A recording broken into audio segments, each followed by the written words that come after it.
દરિયા કિનારે બોલાવી દોસ્તો સાથે બાગડ સિટી આજે તો બધા દોસ્તો સાથે પોગી ગયા સરથનપર ગામના દરિયા કિનારે જોઈ જો દોસ્તો સાથે દરિયા કિનારે પોગીને પછી જો આવી રીતે આપણે શરૂ કરી દીધા ભવાડા।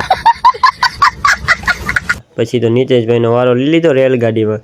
જોઈ લો હમણાં નીતેશભાઈની રેલગાડી હાલે છે। રેલગાડી પૂરી થઈ તરત જ નીતેશભાઈને ઝુલાવ્યો પારણીએ। જોઈ લો કેવી રીતે ઝૂલે છે। પછી તો જો બધા દોસ્તોએ આવે કંઈક નખરા શરૂ કરી દીધા છે। અશ્વિનભાઈ, નીતેશભાઈ ને વિશાલભાઈ ને નરુભાઈ ને જો આવી રીતે ભવાડા શરૂ કર્યા। પછી લઈ લીધો વિશાલભાઈનો વારો। જોઈ લે વિશાલભાઈને હમણાં રેલગાડી હાલે। વિશાલભાઈને લઈ લીધો વારો ને પછી આવી ગયો આપણો વારો ફાઇનલી। જોઈ જો આપણને તો બધાથી ભરાવી દીધા રેતીમાં। પછી જો શરૂ કરી રેલગાડી કંઈક આવી રીતે।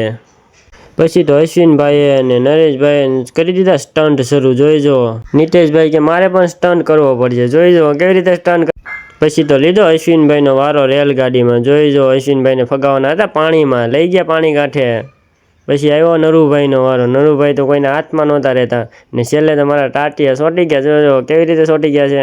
અને ઘેરે ભાગવાની શું એટલે નીતિશભાઈ ગાલી ગાડી વાડમાંથી માઇન ગાડી કાઢી।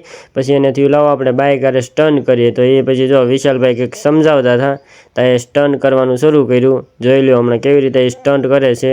જો આવી રીતે પાણીમાંથી વટી ગયા બધાય, વટીને બહાર આવતા હતા તો વિશાલભાઈનો ખદ્દો ગોળો કર્યો છે।